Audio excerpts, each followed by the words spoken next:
Recently, I've posted a few lined jacket patterns, and today I thought I'd share a jacket that's a bit easier to sew, no lining, so you can sew and wear it faster. The pattern has a rounded collar, durable top stitching, and front patch pockets. Sew it in a denim or consider a twill like I've used in this video today. I found this pattern to be straightforward and nicely drafted, though the sleeves were shorter than unfettered sleeves usually are, so you may need to lengthen them. I got away with just reducing the hem. I hope you join me in sewing this beautiful free pattern. Let's get started. Here is one of my front pocket pieces, and I'm going to finish the curved edge all the way around.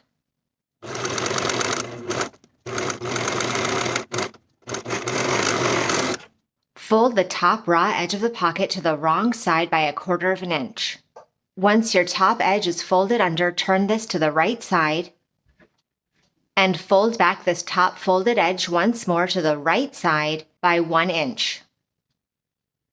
Sew from the top folded edge and over that bottom fold at a 3/8 inch seam allowance for both sides.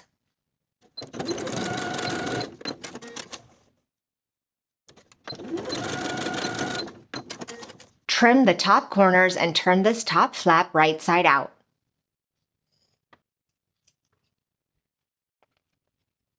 Giving that top flap a good press.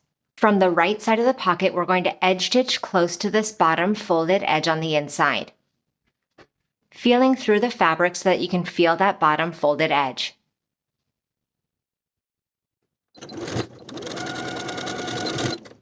Starting above that bottom curved edge and ending below the bottom curved edge, we're going to sew basting stitches at a 3/8 inch seam allowance, leaving tails on both ends.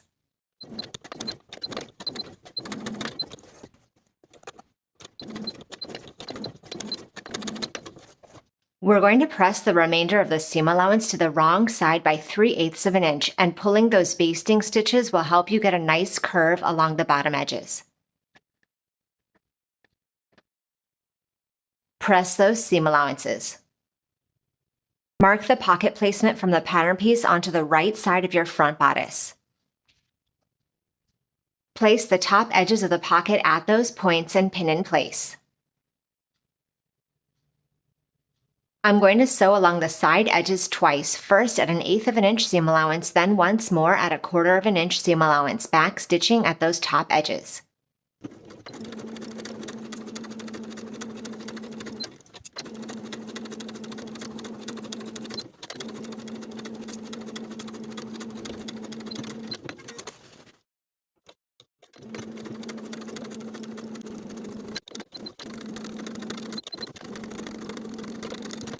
Along the center front for both front bodice pieces, I've applied a strip of interfacing to the entire length of the center front. And the width of my interfacing is 1.5 inches, which corresponds with the notch transferred from the pattern piece. I'm going to finish the center front raw edge of the bodice. Now I'll turn my placket section to the right side for the width of the interfacing, and give that a press. Along the top edge of the placket, you have a notch indicating where we're going to be stopping our stitching. Along the top edge, we're going to sew horizontally from the outer fold to the notch, back stitching to secure with a 3/8 inch seam allowance. And for the bottom edge, we're going to sew from the outer fold to our finishing stitches for the full width of the placket at a 1.25 inch seam allowance.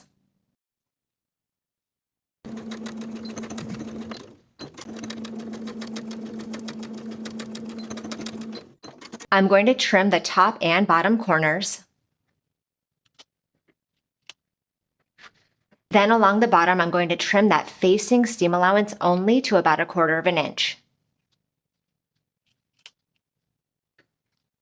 Along the top edge, I'm going to snip into the seam allowance where the notch is to meet the stitching line. Careful not to clip through the stitching. Now we can turn our placket right side out and poke out the corners.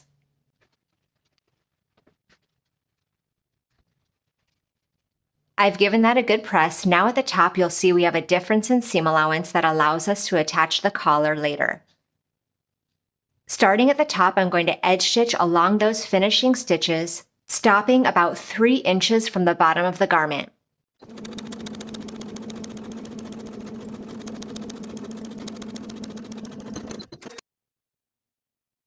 Repeat to create the front plackets and the pockets for both front bodice pieces.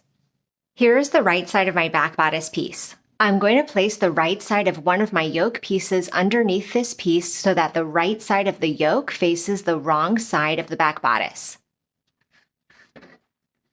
Then I'll place my remaining yoke piece right sides together with the back bodice. Pin across the top edge through all 3 layers.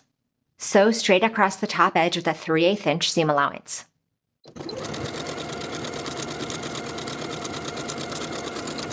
Then we can turn both of our yokes upward and give the seam a good press. Top stitch that yoke seam twice from one side to the other, first at 1/8 of an inch, then once more at 1/4 of an inch.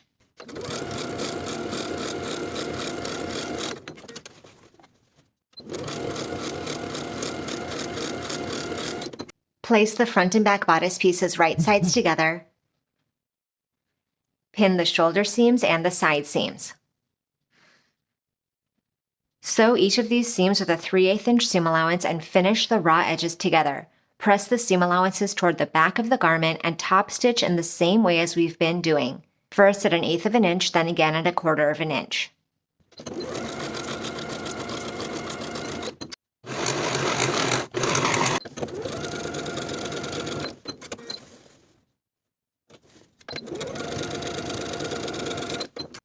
I've gone ahead and pressed the entire bottom hem to the wrong side twice. I've pressed the outermost raw edge to the wrong side by 1/4 of an inch, then rolled and pressed that once again to the wrong side by an additional inch, so we have our full 1 1/4 inch hem allowance.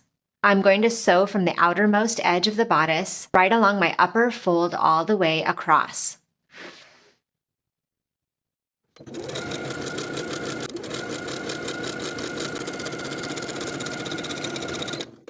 Now with the bottom hem of the garment finished, we can finish those vertical stitches we were sewing along the placket edge, starting from where we stopped our stitching to the bottom for both plackets.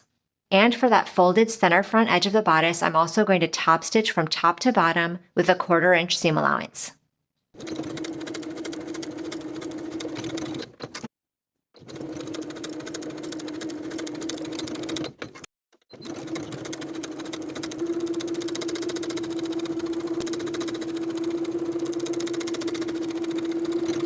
Place the sleeve and back sleeve piece right sides together along the longest seam and pin in place. Sew with a 3/8 inch seam allowance, finish the raw edges together and press the seam toward the back of the sleeve.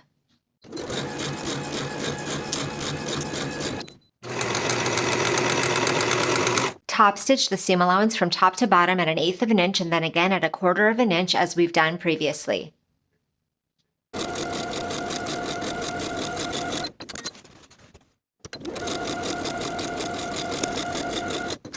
Fold the sleeve right sides together and pin the underarm seam. Sew with a 3/8 inch seam allowance, finish the raw edges together and press the seam toward the back of the sleeve. Place the top of the sleeve and the armhole right sides together, aligning the underarm and the notches, and pin in place.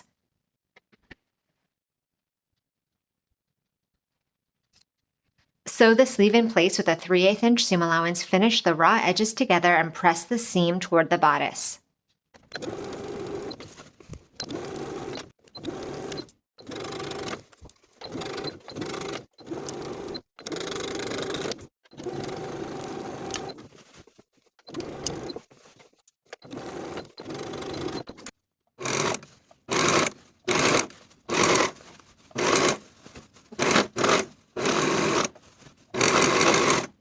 Once the sleeve is sewn in place and you've pressed that seam toward the bodice, top stitch twice as we've been doing, first at 1/8 of an inch, then 1/4 of an inch.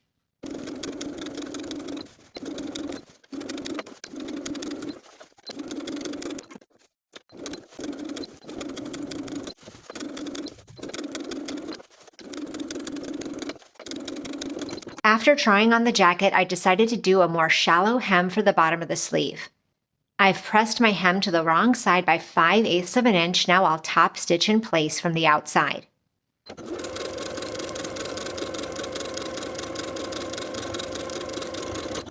For one of my collar pieces, I've applied interfacing to the wrong side and I've pressed the bottom raw edge to the wrong side by 3/8 of an inch all the way across.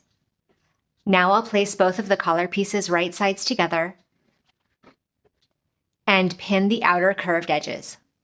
Sewing over those folded up bottom edges of the interfaced collar, we're going to start at one bottom edge with a 3/8 inch seam allowance, sewing along the curved edge all the way to the opposite side.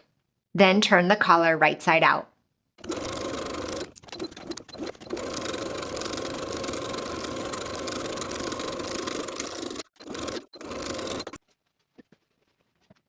And give those edges a good press. Place the unfolded raw edge of the uninterfaced collar piece right sides together with the top of the neckline.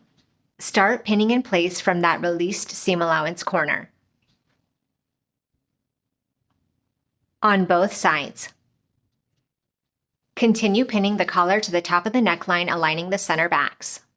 Just attaching that single layer of the collar to the neckline. Sew the full seam allowance from one side to the other at 3/8 of an inch. Then press that seam allowance up toward the collar.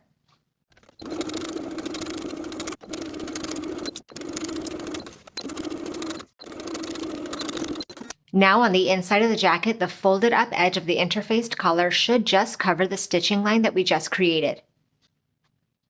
Pin in place from the outside. From the outside, you can stitch in the ditch of that main seam from one side to the other, so that as you sew, you're catching that inner fold as you go. Alternatively, or in addition, you could stitch 1/8 of an inch above the seam from one side to the other. After I'm done sewing that seam, I'm also going to top stitch the curved top edge of the collar all the way around with a 1/4 inch seam allowance.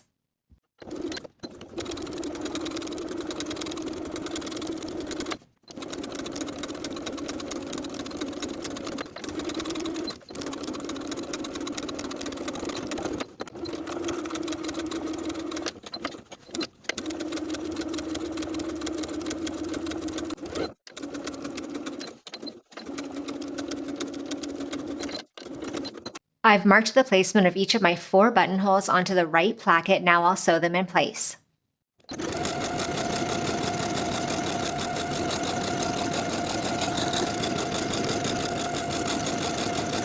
Then we can sew each of our buttons in place across from their buttonholes on the left placket.